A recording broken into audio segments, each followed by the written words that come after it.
Bad news. Shakur Stevenson, he wins his fight. But in the process, he suffers damage to not one, but both of his hands. In this video, Ego Injury Report, we're going to talk about Shakur Stevenson and the damage incurred in his fight with the Electrician. Late terms, late replacement. What does this mean? What does it mean for big future fights? Let's get unpacked. We unpack. We unpack. We unpack. Coming to you live, Boxing Ego Unpack. Yeah. We unpack. We unpack. We unpack. Coming to you live. Now, Ego Injury Report, often imitated but never duplicated. Shakur Stevenson fought Joshua Padley, unknown name here in the States, last minute replacement, if you will. He was supposed to fight Floyd Schofield. Most people think that would have been a better fight. And, you know, through no fault of Shakur's, Floyd Schofield got sick over in Saudi Arabia. The details were kind of shaky, to be honest. And long story short, that fight fell apart. So they needed somebody. So they got in an undefeated fighter named Josh Padley, who had fought at 140 and was dropping back down to 135 late terms to fight Shakur Stevenson. Now, me being the best in the business, and it's not even close, I told you, Turkey made a rookie mistake, not once, but twice. He had this card February 22nd, and at the last minute, the 11th hour, fights fell out. They had no plan. Actually, there's multiple mistakes here. They had no plan for it because they had to make calls once the news broke. In life, I believe you should be more proactive as opposed to reactive. It is the better way, meaning have somebody on standby, plan for these things because it's boxing and you never know until the bell rings, right? People have signed up for fights, failed PED test, got injured, got cold feet, couldn't get a passport. I've talked to you guys about these things. Riyadh season, ring, Turkey, they have seemingly no plan for this. So when it strikes, they're forced to shuffle and put themselves at a disadvantage and try to rush and get somebody. Mind you, they're in Saudi Arabia, the kingdom, the beautiful kingdom. So they're halfway around the world for a lot of us. And to get there, it's not an easy fix. It's not like being in the United States and you have a big fight card in Vegas and somebody falls out last minute. There's fighters in Vegas at that weight that are in shape, or in LA. That's a 45-minute flight from LA to Vegas, right? Or to get a guy from Arizona or New York even, you know, what is that? 5 hours, 5-6 hour flight to Vegas. So it's doable. But again, when you're in the kingdom and if you try to all of a sudden expedite somebody from the United States to Saudi Arabia, where I'm at, if I were to go to SFO, which is the biggest airport out here, it would take 20 hours to get to Saudi Arabia. So it's not what you would call convenient. In these instances, it is better to scrap the fight and postpone it. You already had enough fights going on that particular card where you could have still had a show, right? And then you compensate Shakur Stevenson and put him on the very next card.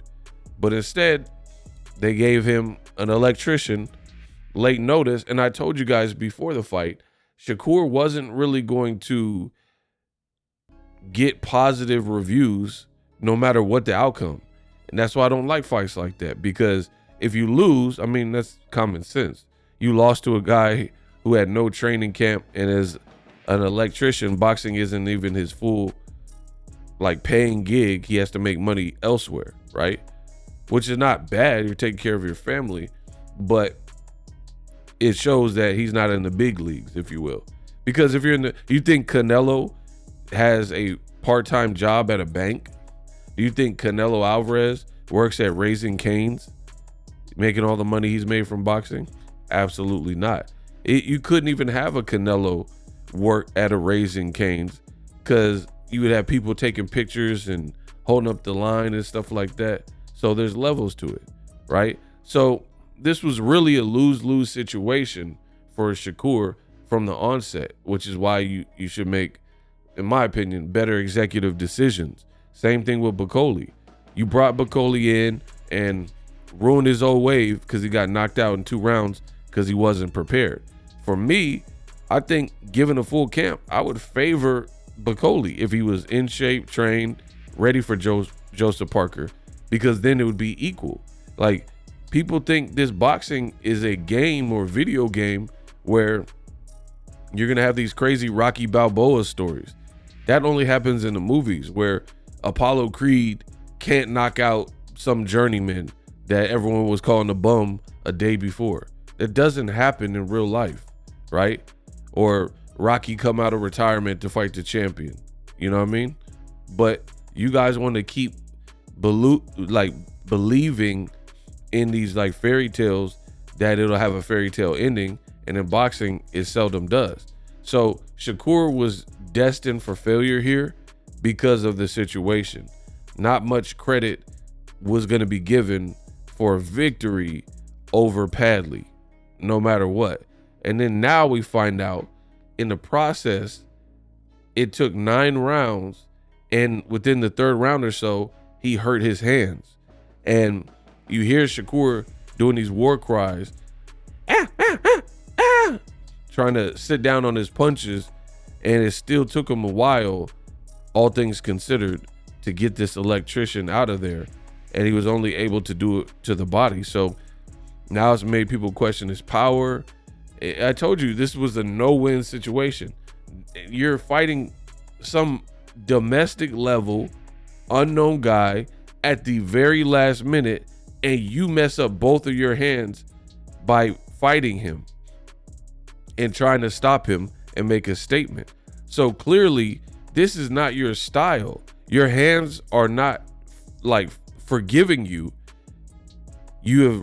See, this is what it is to me for Shakur. He's received criticism from Edwin De Los Santos on. People are calling him a runner, Shakur Twitterson, Shakira Twitterson.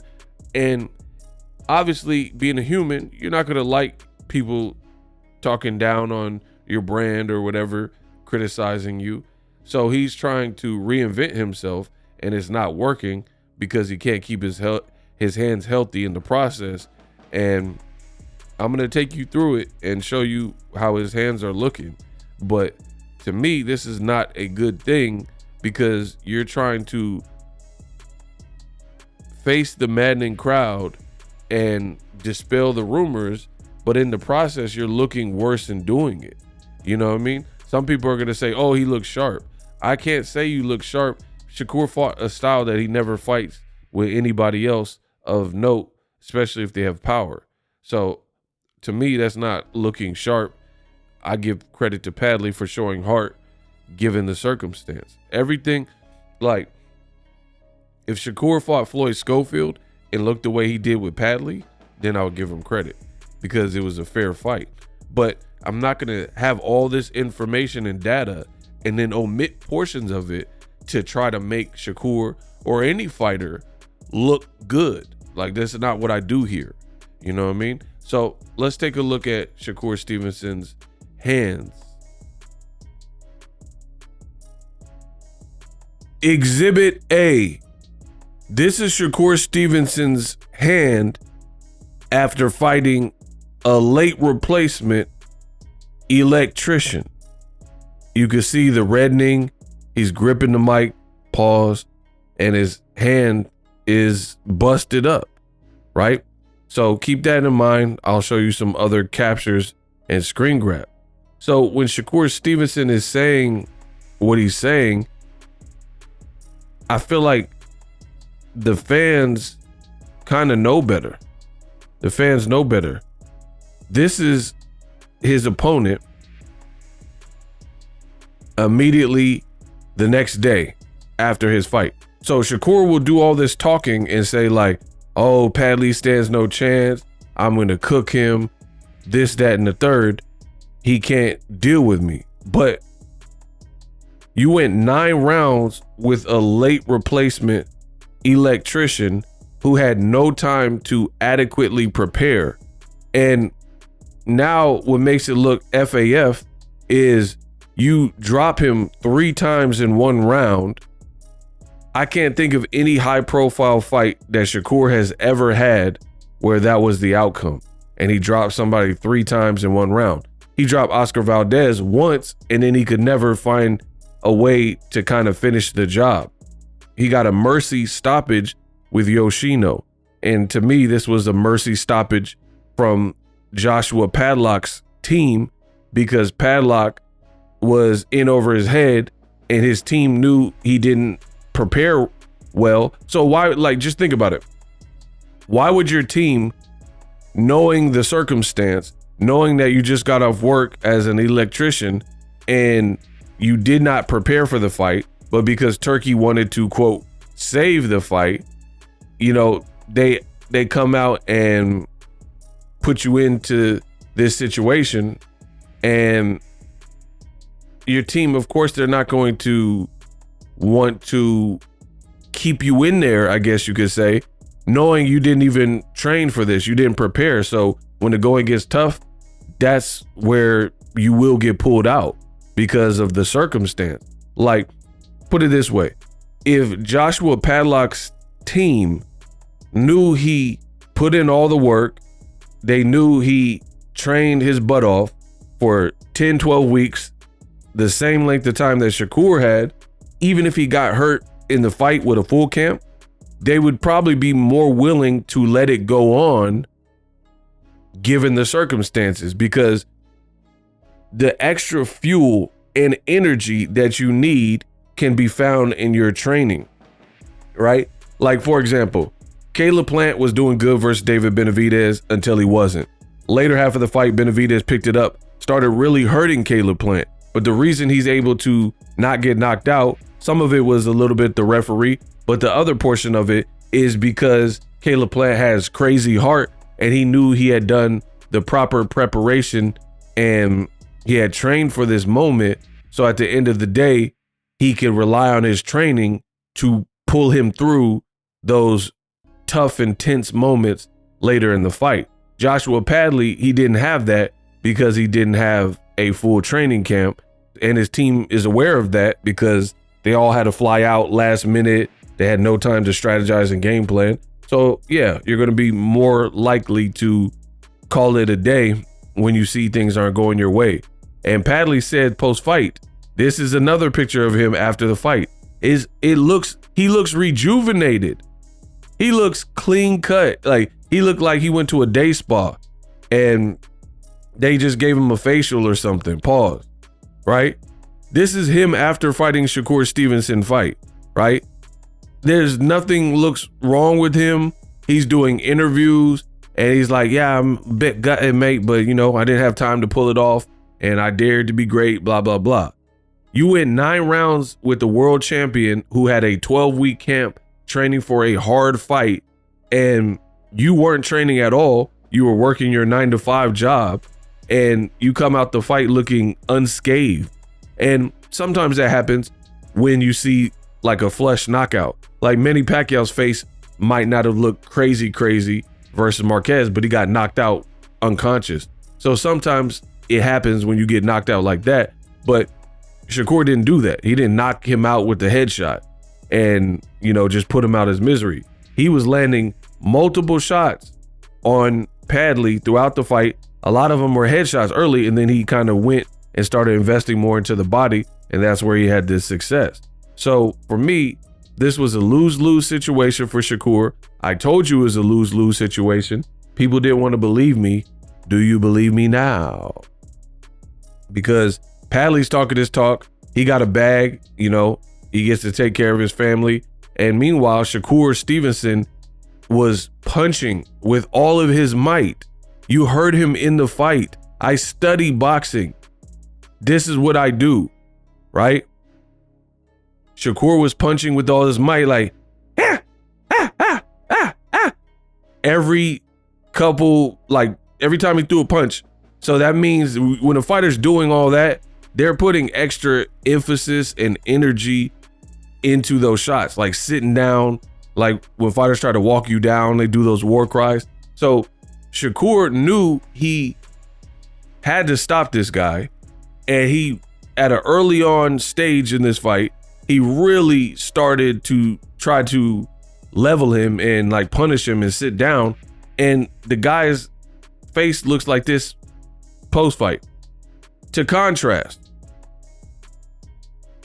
so the picture I just showed you is Padley the day after he fought Shakur. Face looks clean, looks like he just used Noxzema. This is him after a loss to world champion Shakur Stevenson. However, this is Josh Padlock after he won a fight versus Mark Chamberlain. And you see a difference. He looks worse in victory with Chamberlain because Chamberlain clearly has some kind of thump or some kind of pop, right?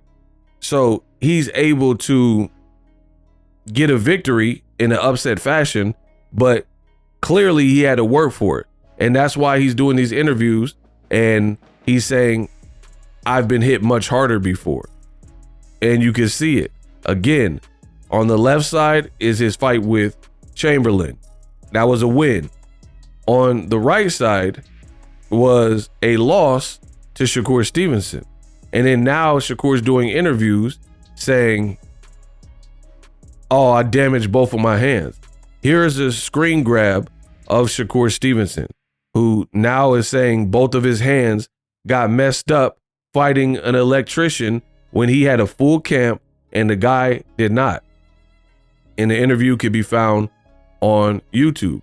So this doesn't fare well for Shakur Stevenson and bode well, because all of that talking, all of that Twitterson stuff that people be talking about is looking kind of sketch, right? People saying this is the guy that could beat Gervonta Davis.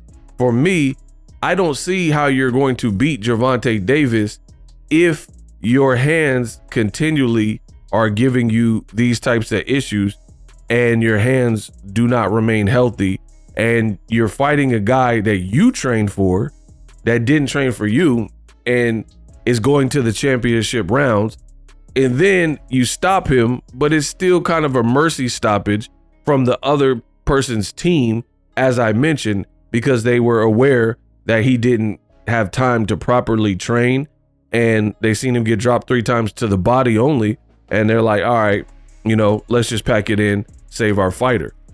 Padley also did an interview, right?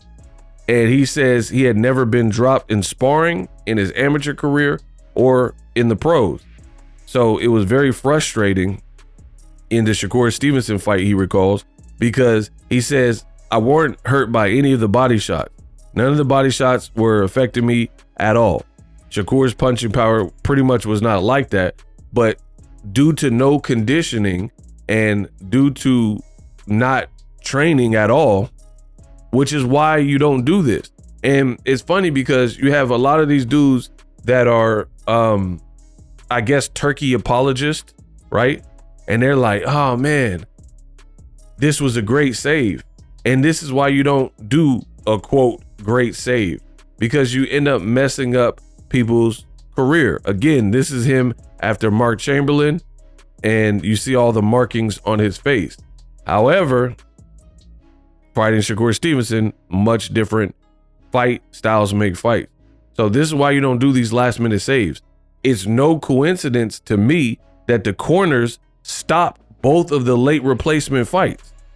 Martin Bacoli's corner stopped it, the first sign of danger, and Padley's corner stopped it when he was getting dropped and there was danger from them body shots. You know why? Because you don't put a fighter in there with like a fighter that has momentum.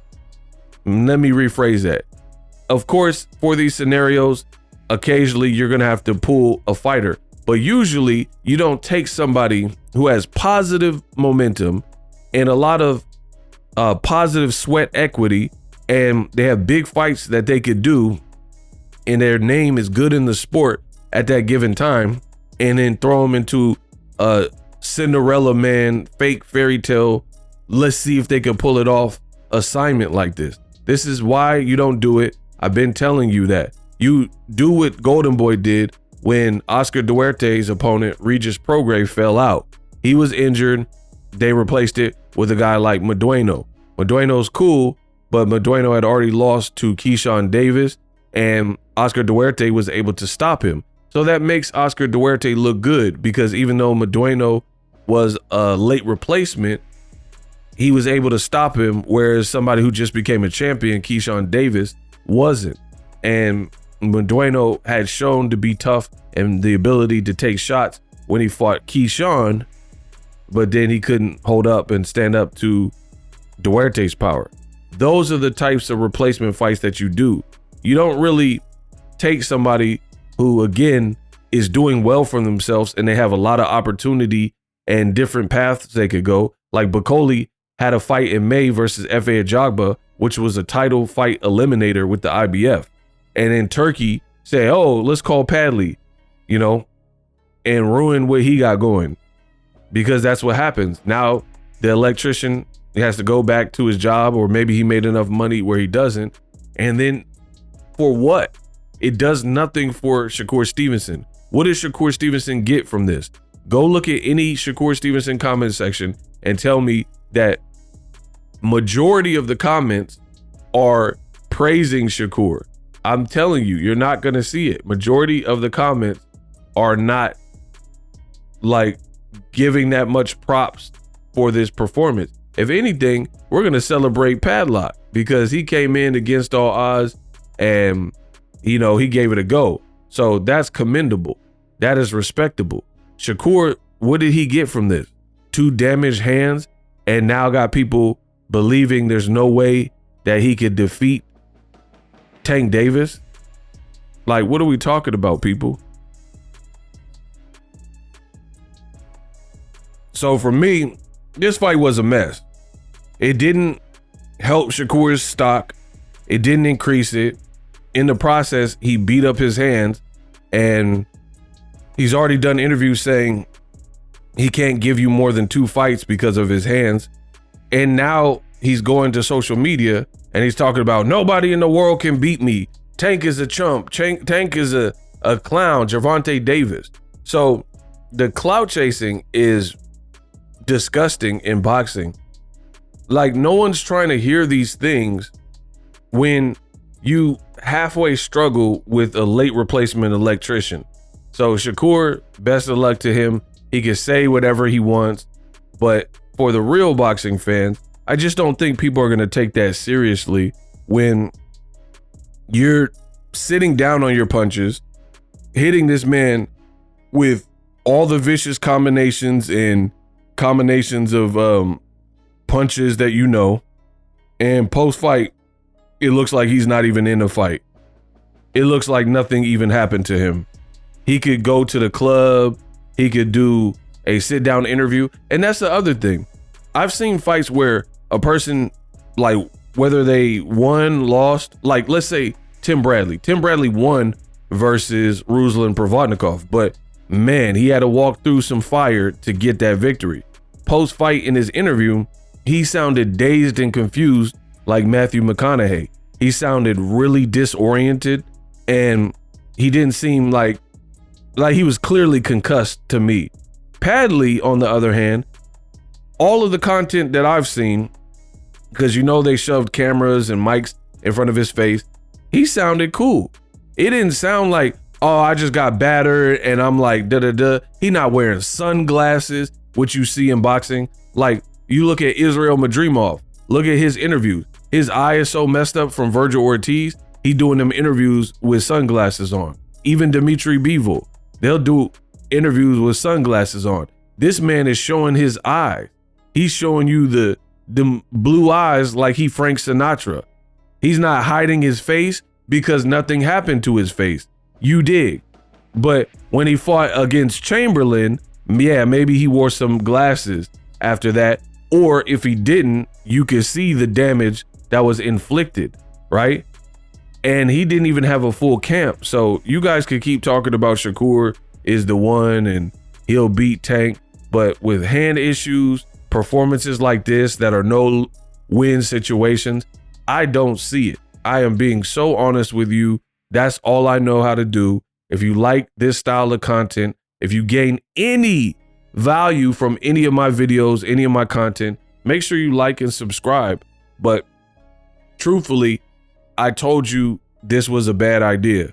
And I told you Shakur was going to be acting like he beat Ken Norton, acting like he knocked out Muhammad Ali. That's exactly what happened. Shakur at this point is very predictable. I would hope that he would have people in his life that would prevent some of these things, but it doesn't seem to be the case. It's very predictable behavior. You know exactly how he's going to respond. You know, Shakur is the only person in boxing for me that wins a fight, and based on how they react and how like defensive they are and how angry they seem, they almost don't seem like they even won the fight. And I know that's hard to understand.